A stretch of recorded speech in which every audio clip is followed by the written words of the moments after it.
Kathleen Martinez is physician assistant at Bronson Orthopedic and joint specialist in South Haven.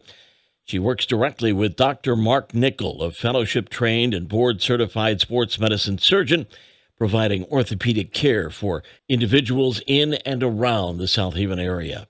Kathleen, what are some of the most frequent reasons people experience knee pain, and how do these conditions typically develop?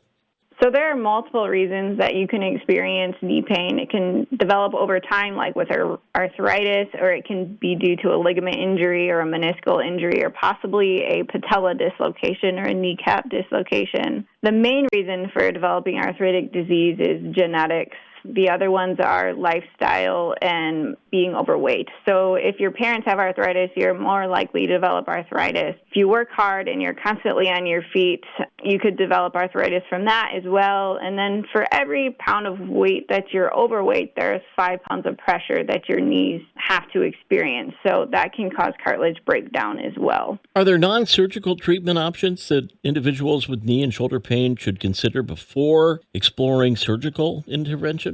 Absolutely. So the main treatment for knee and shoulder pain that's non-operative includes physical therapy, injections, anti-inflammatories like Motrin and Aleve, and bracing. What surgical options are available for addressing knee and shoulder pain, and when might they be recommended? There are many surgical options for knee and shoulder pain, and whether or not we recommend them really depends on the patient and their specific goals, their age, and their current health. If a patient has a rotator cuff tear or labral tear, we typically recommend arthroscopy for this. Arthroscopy uses small incisions and small instruments to repair the rotator cuff in the labrum. If a patient has something like impingement of the surgery of the shoulder, we also recommend arthroscopy for that. And we essentially go in and make more room in the shoulder, shave down the acromion, resect the distal portion of the clavicle in order to make more room for the rotator cuff. And then if a patient has arthritis of a shoulder, we typically recommend a shoulder replacement for that. Unfortunately, arthroscopy is not going to help with arthritic disease of a shoulder. So for the knee, surgeries include partial meniscectomies for meniscal tears, AC reconstructions for ACL tearing, chondroplasty, which is essentially smoothing out the arthritic disease of the knee so there's no loose fragments within the knee. And if patients have recurrent patella dislocations, we can complete MPFL reconstructions where we reconstruct the medial part of the patella, and we can also release the lateral side of the patella in order to limit future patella dislocations. And then if patients fail conservative treatments for arthritis of the knee, at that time I would recommend a knee replacement. What recent technological or procedural advancements in orthopedic care have improved outcomes for patients with knee and shoulder issues? I think the biggest change in the last 15 or so years has been total knee replacements and how those are done. Previously, knee replacements could take up to 2 hours to complete, but with recent advancements, surgical time is approximately 45 minutes. We use what's called an Adacta MyKnee. So when we sign a patient up for surgery, we get a CT of their knee, and that gives us a CT of their hip and their ankle as well. That allows us to make an implant that is custom made to a patient's hip, knee, and ankle alignment.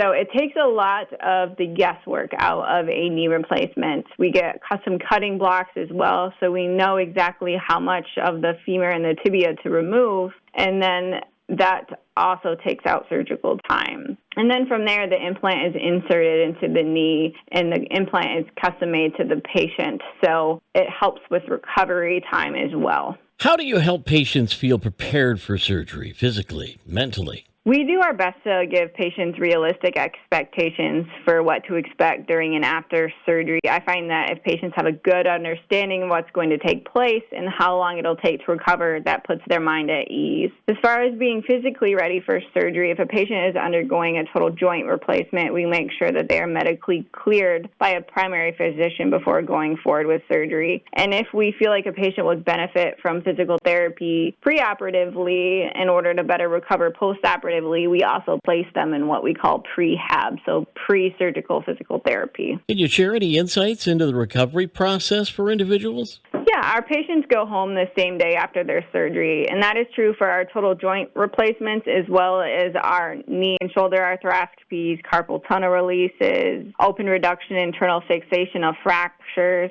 and all of our other surgical treatments.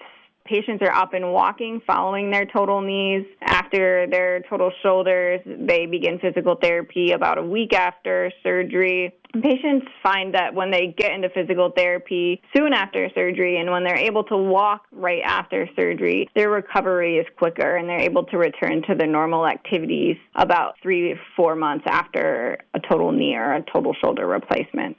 Kathleen, beyond surgery and immediate recovery, what long-term care and lifestyle recommendations do you typically provide the patients to help them maintain the health and functionality of their knees and shoulders?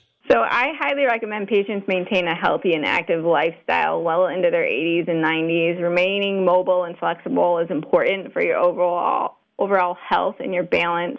Yoga is a great way to remain flexible, and completing weight training is also important. I recommend as you age, you don't worry as much about how much weight you lift, but more how many repetitions you complete, and that will help with bone strength as well. Do you offer same-day appointments, and what types of conditions are seen for same-day appointments? We do offer same-day appointments. We like to use these appointments for acute injuries like fractures, sprains, and strains. You've talked about a lot today. If people want to get more information or get questions answered, where would they go? They're welcome to get on Bronson's website or stop by clinic here in South Haven. If they have any questions, we'd be happy to assist them.